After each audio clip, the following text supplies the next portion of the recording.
लगातार दौड़ती हुई ज़िंदगी में कई बार ऐसी बातों को भूल जाते हैं जो हमारी कब कमज़ोरी बन गई पता भी नहीं चलता।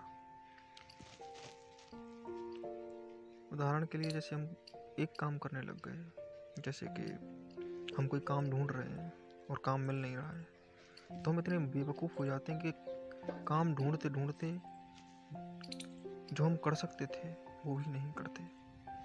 हम काम ढूंढते ढूंढते अपने कम से कम 10-15 और काम कर सकते थे और काम भी साथ में ढूंढ सकते थे, लेकिन काम ढूंढने के चक्कर में वो 10 काम और ख़त्म कर दिए जो हो सकते थे। जीवन की नीरसता एक तो काम ना मिलने से पैदा होने लगी, और जीवन की दूसरी जो 10 खुशियाँ थीं उनका भी बलिदान कर दिया।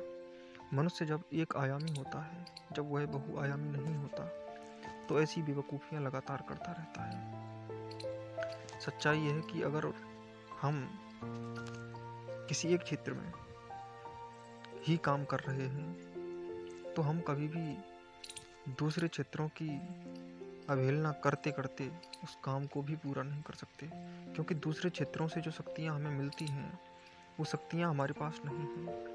अगर एक मनुष्य बहुत सारी शक्तियों को अन्य स्रोतों से इकट्ठा करके किसी एक विशेष स्रोत में अपने काम को कर रहा है तो वो काम भी होता है जिस काम को वो करना चाहता है, और साथ में अन्य सारे काम भी निपटते हैं। मनुष्य को बस एक ही काम पर नहीं लगे रहना चाहिए, बल्कि उसे अपने जीवन में बहुत सारे काम साथ मिलकर करने चाहिए, एक साथ करने चाहिए। जैसे कि यदि कोई व्यक्ति बहुत ज़्यादा पढ़ाई कर रहा है तो उसे साथ साथ अपने स्वास्थ्य का भी ख्याल रखना चाहिए, उसे व्यायाम करने चाहिए, उसे अपने मन को हिम्मत देनी चाहिए, गहरी गहरी सोच सोचनी चाहिए, गहरी गहरी शक्तियों का अन्वेषण करना चाहिए। उस गहरी सोच को अपने जीवन में उतारने के लिए उसको प्राणों में उतारना पड़ता है। जीवन में उतारने से पहले उसको प्राणों में उतार देना ही चाहिए, और इतनी गहराई से उतर जाए एक बार कि वो गहराई इतनी गहरा जाए कि फिर एक अनंत शक्ति का झरना फूटता है। वह अनंत शक्ति का झरना इतनी शक्ति देता है कि कभी कमजोरी महसूस ही नहीं होती। इसीलिए पढ़ते पढ़ते, लिखते लिखते, या जो भी हमारा मेन काम है उसके साथ साथ और भी बहुत सारे काम होते हैं। हमें मन को शक्ति देते रहना चाहिए, हमें अपनी वृत्तियों को विसर्जित करते रहना चाहिए, हमें अपने सारे केंद्रों को अपनी तरफ मोड़ते रहना चाहिए, हमें व्यायाम करते रहना चाहिए, हमें शरीर को लगातार किसी एक लचीलेपन में लगाते रहना चाहिए, हमें अपने शरीर को लगातार स्फूर्ति देने वाले किसी भी और किन्हीं भी और जितने हो सकती हैं उतने कामों में लगाते रहना चाहिए, और जितने में लगा सकता है जहाँ हो लगातार अपनी बुद्धि का उपयोग करते रहना चाहिए। अपनी बुद्धि को ज़्यादा से ज़्यादा उपयोग करना चाहिए, जिससे कि उपयोग करते करते एक ऐसी परिस्थिति उत्पन्न होगी एक दिन कि बुद्धि की शक्ति इतनी बढ़ जाएगी कि आपको कभी कोई परिस्थिति सता ही नहीं पाएगी, क्योंकि बुद्धि की पावर इतनी बढ़ जाएगी कि आपका क्विक डिसीजन, आपकी जो डिसीजन मेकिंग की पावर है वो इतनी इम्प्रूव हो जाएगी कि झट से आप डिसीजन लेना सीख जाएंगे, क्योंकि आप जान जाएंगे कि मजबूती तो मेरे अंदर अनंत है, डिसीजन क्या। और आपकी ये दिशा नहीं रहेगी।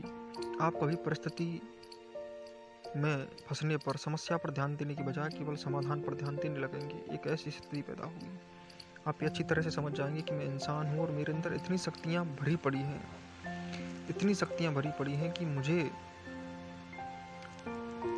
केवल काम करना है, काम तो हो ही जाएगा।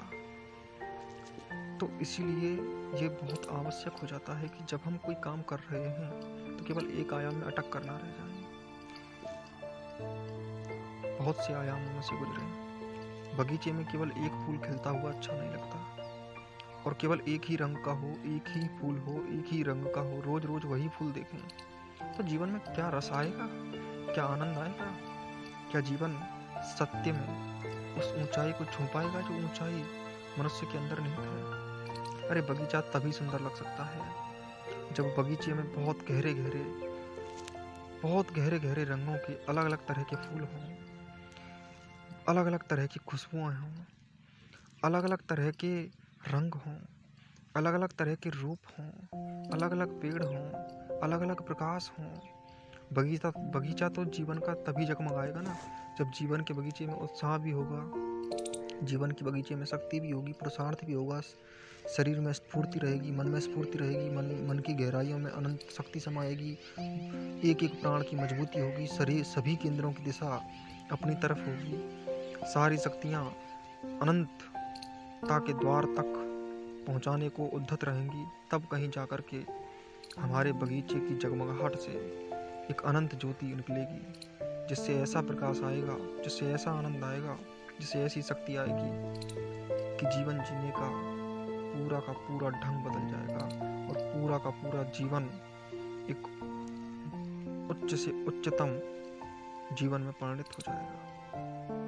इसलिए जीवन जीना सीखना है, हमें कुछ नहीं चाहिए जीवन जीने के अलावा। एक जगह नहीं पड़े रहना है। सारे काम तभी होते हैं जब बहुत से काम एक साथ चलते हैं। छोटे छोटे काम भी साथ चलते रहने चाहिए, क्योंकि वो छोटे छोटे काम ही शक्ति देते हैं। वो छोटे छोटे काम ही उत्सव हैं जीवन के। जीवन में लोग लगातार पार्टियां करते हैं, लेकिन लड़ते लड़ते जो लगातार काम करते करते बीच बीच में हम अपना उत्साह बढ़ाते हैं, थोड़ा व्यायाम करते हैं, थोड़ा मन की शक्ति देते हैं, वही सबसे बड़ी पार्टी है। पार्टी है मन को शक्ति देना, न कि कम्युनिटी। बस लगातार शक्ति देते रहें।